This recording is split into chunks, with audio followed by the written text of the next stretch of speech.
에스라가 무너진 이스라엘의 영성을 바로 세웠다면 이제 그들의 삶의 터전을 안전하게 보호할 울타리를 세운 사람, 바로 느헤미야 이야기를 시작해 볼게요. 느헤미야는 사실 아주 성공한 사람이었습니다. 당시 세계 최강대국이었던 페르시아의 궁궐에서 왕의 술관원이라는 고위직을 맡고 있었거든요. 요즘으로 치면 대통령의 최측근 비서실장쯤 되는 아주 화려한 자리였죠. 그런데 어느 날 고향 예루살렘의 소식을 듣게 됩니다. 성전은 지어졌지만 성벽이 다 무너져서 백성들이 주변 민족들에게 끊임없이 약탈당하고 비참하게 살고 있다는 소식이었어요. 이 이야기를 들은 느헤미야는 며칠 동안 먹지도 않고 엉엉 울며 기도합니다. 하나님, 저를 도와주세요. 제가 가서 저 성벽을 다시 쌓게 해주세요. 마침내 기회가 찾아왔어요. 왕이 느헤미야의 슬픈 얼굴을 보고 무슨 일이냐고 묻자 느헤미야는 간절하게 상황을 설명하죠. 평소 신뢰가 두터웠던 덕분에 왕은 흔쾌히 허락해 주었을 뿐만 아니라 성벽 재건에 필요한 자재와 군대까지 붙여서 그를 예루살렘 총독으로 보내줍니다. 예루살렘에 도착한 느헤미야는 아주 치밀한 리더였어요. 밤중에 몰래 말을 타고 나가서 무너진 성벽의 상태를 샅샅이 조사한 뒤 백성들을 모아놓고 이렇게 외칩니다. 자, 이제 우리가 이 수치를 씻어냅시다. 성벽을 다시 쌓읍시다. 느헤미야의 뜨거운 진심에 백성들은 너도 나도 팔을 걷어붙이고 나섰어요.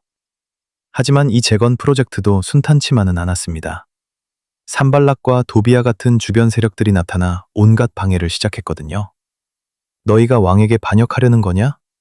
저런 성벽은 여우가 올라가도 무너지겠다 라며 비웃고 심지어는 군사를 이끌고 쳐들어오겠다고 협박까지 하죠. 이때 느헤미야가 보여준 리더십이 정말 압권입니다. 그는 겁먹지 않았어요. 한 손에는 삽과 같은 연장을 들고 일을 하면서 다른 한 손에는 창과 방패를 들고 보초를 서게 했습니다. 낮에는 일하고 밤에는 보초를 서는 강행군이었지만 느헤미야 본인도 옷을 벗지 않고 잘 정도로 솔선수범했죠. 그 결과 무려 140년 넘게 무너져 있던 성벽이 단 52일 만에 기적처럼 완공됩니다. 대단하지 않나요? 성벽이 다 지어지자 느헤미야는 에스라를 다시 초대합니다. 이제 튼튼한 성벽이라는 하드웨어가 갖춰졌으니 그 안에 사는 백성들의 마음이라는 소프트웨어를 채워야 했거든요. 수문 앞 광장에 모든 백성이 모였고 에스라가 하나님의 율법책을 낭독하기 시작했어요. 백성들은 자신들의 죄를 깨닫고 펑펑 울기 시작합니다. 이때 느헤미야가 유명한 말을 남기죠. 오늘은 주님의 성일이니 슬퍼하지 마세요. 여호와를 기뻐하는 것이 여러분의 힘입니다. 그들은 초막절을 지키며 축제를 열었고 다시는 하나님을 떠나지 않겠다고 굳게 약속하며 사명까지 합니다. 하지만 느헤미야가 잠시 페르시아에 다녀온 사이 백성들은 또다시 안식일을 어기고 이방인들과 섞여 살며 예전의 나쁜 습관으로 돌아가 버려요. 돌아온 느헤미야는 화를 내며 그들을 따끔하게 혼내고 성전과 안식일을 거룩하게 지키도록 강력한 개혁을 단행합니다.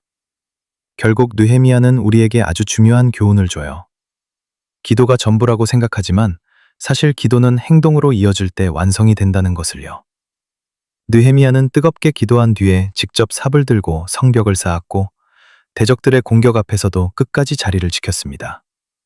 무너진 돌무더기 위에서 희망의 성벽을 쌓아 올린 사람, 그리고 그 성벽보다 더 중요한 백성들의 삶을 지켜내려 했던 뜨거운 리더. 이것이 바로 느헤미야가 우리에게 들려주는 헌신과 개혁의 이야기입니다.